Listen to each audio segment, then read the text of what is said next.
In 9.5, Centricity now has a drug dosing icon as well as additional features for overriding drug dosing or drug interaction alerts and warnings.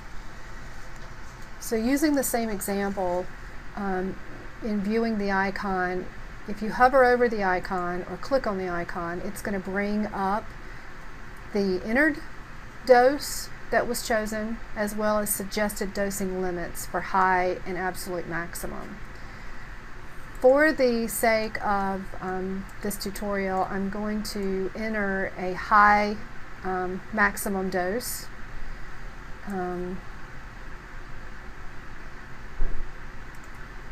So let's enter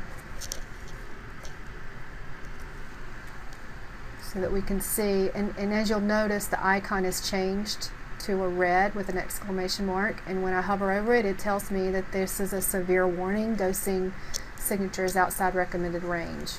It also displays the high and low from this field as well, but if I click on it, I can see more information about it.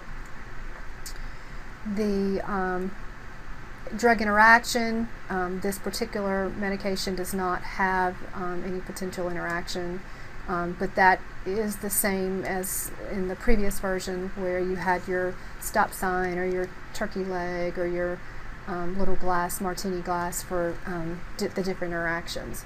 At any point, if you're not really sure what these icons represent, you can hit F1 on your keyboard and it will bring up a screen that shows you your different icons.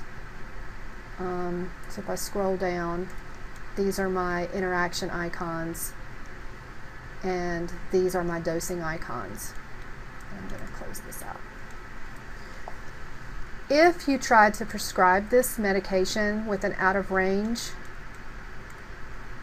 it's going to bring this window up and tell you that you need to select override. So essentially what you're doing is saying, I have acknowledged this and I'm going to prescribe this anyway. If you try to print it and you have not selected that override reason, it will not print. It'll take you back to that drug interaction. If you select a medication that has a drug-drug interaction or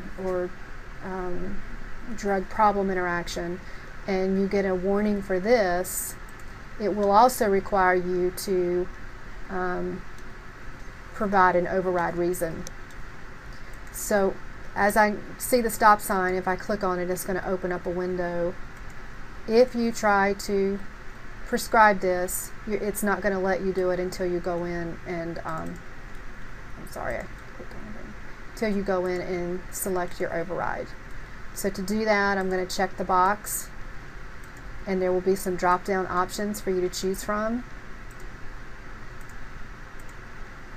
Click OK and then it will allow you to continue. And what you'll notice is that now that we've done the override, I get a checkbox. Now if I go to my medications tab, what I will see is the medication, and if there's a problem associated with that medication, the problem will appear in the bottom right.